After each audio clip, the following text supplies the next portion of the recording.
Excellent week-end chez vous et bienvenue sur Kivu Morning Post. Les rendez-vous est aux informations. Voici les principaux titres. Courte joie pour la rébellion du M23 s'est emparée de la localité de Remeka jeudi dans le groupement Oufamando Premier en territoire de Massissi. Ce vendredi, ces rebelles ont été chassés par le Wazalendo. Vous suivrez donc la situation en temps réel dans cette édition. Elle est de passage à Goma. Il s'agit de Louise Amscherberg, qui est la commissaire du gouvernement fédéral d'Allemagne en charge des questions de droits de l'homme, mais aussi de l'assistance humanitaire. Elle reviendra sur la situation humanitaire dans la province du Nord Kivu et proposera des pistes et des solutions. Ce titre et tant d'autres, mesdames, messieurs, nous allons les développer dans un court instant.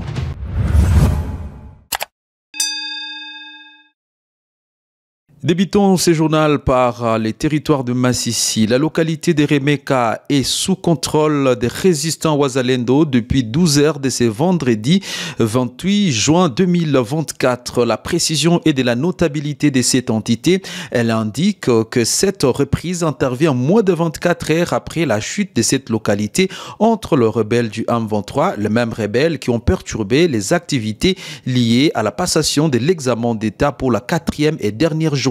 Suivez ces témoignages. C'est la joie aux lèvres que nous venons vous informer, messieurs les journalistes, que les rebelles qui ont occupé les centres de Remeka ailleurs, en perturbant les activités des examens d'État, aujourd'hui vers 12 heures, ils viennent de subir l'effet des Wazalendo. Les Wazalendo viennent de récupérer les centres encore. Alors, à l'heure où je vous parle, ce sont les Wazalendo qui contrôlent les milliers dans les Remeka. Ce sont les Wazalendo du général Noah Machano qui sont déjà dans les centres et ils sont en train de poursuivre l'ennemi. Alors, nous demandons au gouvernement de voir comment aider ces jeunes Wazalendo en déployant des munitions de guerre parce qu'ils sont dépourvus de ça, parce qu'ils sont dans un milieu déjà enclavé, et si du moins les gens du Ziralo, les Effarsis de Ziralo, Hombo, peuvent venir en aide de ces jeunes Wazalendo qui sont en train de montrer de quoi ils sont capables de libérer les territoires de Massissi, et particulièrement aussi dans les mouvements de premier. Et de là, nous demandons aux organisations non gouvernementales et aussi les ministres de la Santé de voir comment venir en aide cette population qui souffre du jour au jour de maladies de paludisme, de maladies de diarrhée, le manque de soins, les structures dépourvues de médicaments à période de guerre comme ça. Donc voilà un peu l'information que nous voudrions vous donner par rapport à la situation de ce jour du vendredi 28 juin 2024. Et pour d'autres informations, nous vous tiendrons à vous informer de ce qui se passe parce qu'à chaque jour, il y a des perturbations de situation. Voilà un peu, messieurs les journalistes, ce que je voulais vous donner, mais nous disons merci beaucoup et courage à nos forces Wazalendo et continuer le service parce que la patrie, c'est pour nous tous. Donc c'est la patrie que nous devons toujours sauvegarder. Merci beaucoup. Quittons Massissi pour Lubero. Les rebelles du M23 accusés d'être soutenus par le Rwanda ont pris le contrôle de la localité de Kimaka en territoire de Lubero. Nous sommes jeudi 27 juin. Selon des sources concordantes, les habitants de la zone ont fui vers Kirumba et environ. La prise de Kimaka pourrait officialiser l'entrée des rebelles du M23 en territoire de Lubero. La matinée de ce vendredi 28 juin 2024, des combats violents ont opposé l'armée congolaise appuyée par les Wazalendo aux rebelles du M23 aux alentours de Kanyabayonga. Des détonations d'armes lourdes et légères ont été entendues dans la zone, occasionnant un déplacement de la population. 4 civils ont été blessés suite aux tirs d'obus qui sont tombés dans la cité. Des combats sont également enregistrés autour de Miriki-Wane où un déplacement massif de la population est observé depuis hier. Pour l'instant, aucune communication de l'armée congolaise n'a été faite face à cette situation. Et puis parlons de la première ministre de la République démocratique du Congo, Madame Judith Suminwa, qui s'est rendue jeudi en début d'après-midi au cimetière des victimes du Génocoste situé dans le groupe Makibati en territoire de Nyiragongo. Une façon pour la chef du gouvernement de la République démocratique du Congo de rendre un hommage mérité aux victimes des bombardements du M23 RDF au camp de Louchagala en date du 3 mai. Reportage. Accompagnée par une grande délégation du gouvernement central et provincial, la première ministre a voulu par ses gestes montrer aux membres de la communauté internationale que ce qui se passe dans la partie est de la RDC est insupportable. En tant que femme, en tant que mère, je me doute que ce n'est pas une situation qu'on souhaiterait même à son pire ennemi.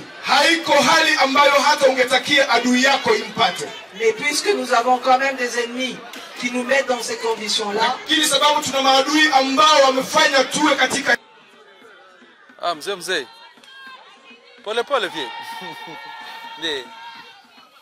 pour ça, je vais remercier les FARDC et les Wazalendo.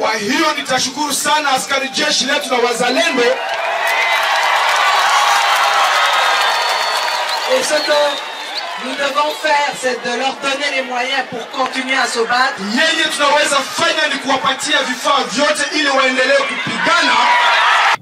Alors que d'autres régions de la RDC ont vécu des situations similaires à celle du camp de Mugunga à Louchagala, la chef du gouvernement national a indiqué que d'autres sites seront érigés pour que la mémoire de ces millions de personnes tuées dans les affres de cette guerre ne soit pas effacée. Aussi le fait que les questions qui m'ont été posées par rapport au cimetière du Génocoste, là ont été enterrées les victimes des récents bombardements du camp des déplacés de Mugunga. C'est là où ils ont été enterrés. Maintenant, comme je l'ai dit, pour ceux du Grand Nord, le projet est de pouvoir avoir un Génocoste à Béni. Avant sa visite au cimetière du Génocoste, la première ministre Judith Suminwa s'est rendue au camp militaire de Katindo pour visiter les soldats blessés au front. Cette visite de réconfort est un moment pour témoigner le soutien du gouvernement à ces vaillants militaires qui ont servi et continuent de servir la nation. La visite s'est ponctuée par une remise des dons en vivres comprenant plusieurs sacs de sucre, des cartons de lait en poudre, des sacs d'omo, des cartons de sardines, etc. Un geste humanitaire similaire a été posé au camp de Louchagala, au quartier Mugunga. Ici, la première dame est venue compatir avec une population constamment victime des affres de la guerre du M23. Pour rappel, le 3 mai 2024, plus de 30 personnes avaient péri dans un bombardement des rebelles du M23 contre ces sites déplacés.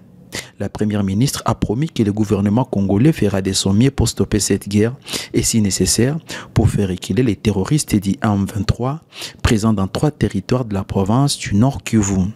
Parlons du docteur Denis Mukwege qui réitère son inquiétude face au retrait accéléré des casques bleus de la MONUSCO en République démocratique du Congo. Selon lui, cette situation risque de créer un vide sécuritaire, estimant que c'est dans ce contexte que la MONUSCO et le gouvernement congolais poursuivent les plans de désengagement accéléré et des retraits qui s'est achevé au Sud Kivu. Dans un communiqué signé à Bukavu par docteur Denis Mukwege et rendu public jeudi 27 juin, tout en soulignant que la RDC est encore loin du stade où la menace posée par les groupes armés nationaux étrangers comme la Codeco, les ADF et le M23 peuvent présenter. Celui-ci doute de la capacité de forces de défense de la RDC à pouvoir gérer à elle seule la situation actuelle. Le prix Nobel de la paix 2018, Denis Mukwege, exhorte le Conseil de sécurité de rester à l'écoute de la situation sécuritaire en RDC tout en appelant le gouvernement et la MONUSCO d'arrêter d'abord avec les plans de désengagement pour les 2 provinces sous état de siège, à savoir le Nord Kivu et la province de l'Ituri. Je l'ai dit au sommaire, la commissaire du gouvernement fédéral d'Allemagne en charge des questions de droits de l'homme et d'assistance humanitaire, Louise Amsterberg, est de passage à Goma. Celle-ci a profité de son passage à Goma pour rencontrer les autorités congolaises, mais également échanger avec des structures qui viennent en appui des victimes de cette guerre d'agression dont la République démocratique du Congo est victime. Lors de son passage, Louise Amsterberg pense que la solution à la crise actuelle actuelle doit passer par la recherche des solutions aux causes qui engendrent tous ces conflits. Elle est devant la caméra de Kivu Morning Post. The message is very clear. All eyes on Eastern Congo. This conflict here must end. The only solution for everything what is happening here to the people is peace. So armed groups need to go away. The borders and the integrity of the Congo has to be respected by everyone, also all of the neighbors of the DRC. So my message is to the world, all eyes on Eastern Congo, on the DRC, more engagement by the international community to address the reasons for this war. And we all have to do our part, even Germany, Europe, and of course the international community. Et pour terminer, vous le savez, chaque 26 juin, le monde commémore la journée internationale des solidarités aux victimes de la torture dans la province du Nord Kivu. Cette commémoration s'est déroulée dans un contexte particulièrement marqué par la guerre imposée par les rebelles du M23 et leurs alliés à la République démocratique du Congo. Une situation qui a engendré de nombreux cas de torture et de violations de droits humains. L'organisation Haki Zangu, œuvrant dans le domaine de l'assistance judiciaire et de l'aide légale en faveur de défenseurs des droits humains en danger, mais aussi pour l'abolition universelle de la peine de mort et de la lutte contre la torture et les mauvais traitements qui y sont associés, attire l'attention des autorités sur la banalisation des actes de torture et leurs conséquences sur la vie humaine. Jean-Luc Bahati parle au nom de cette structure. Il n'y a pas des excuses pour appliquer la torture. Qu'on soit dans un état de siège ou d'urgence, qu'on soit dans une situation de conflit armé, qu'on soit dans une situation de paix, la torture est inexcusable. Et toutes les conventions auxquelles la RDC a ratifié font allusion à l'interdit de la torture et au traitement cruel, inhumain ou dégradant. Et voire même la RDC a accepté d'adhérer à ces conventions. Et toutes ces conventions-là interdisent l'application de la torture, quelles que soient les conditions, quelles que soient les situations, quelles que soient les justifications. Il n'y a pas de justification pour soutenir la torture. À notre gouvernement congolais de s'impliquer dans l'interdit. Nous, on souhaitait voir le gouvernement congolais agir contre les tortionnaires. Tous ces gens qui se rendent auteurs des actes de torture, on veut voir un jour l'État congolais à les amener devant la justice pour qu'ils puissent répondre de leurs actes. Mesdames, Messieurs, c'est la fin de cette livraison de nos informations pour cette semaine sur Kivu Morning Post. Merci de nous avoir suivis.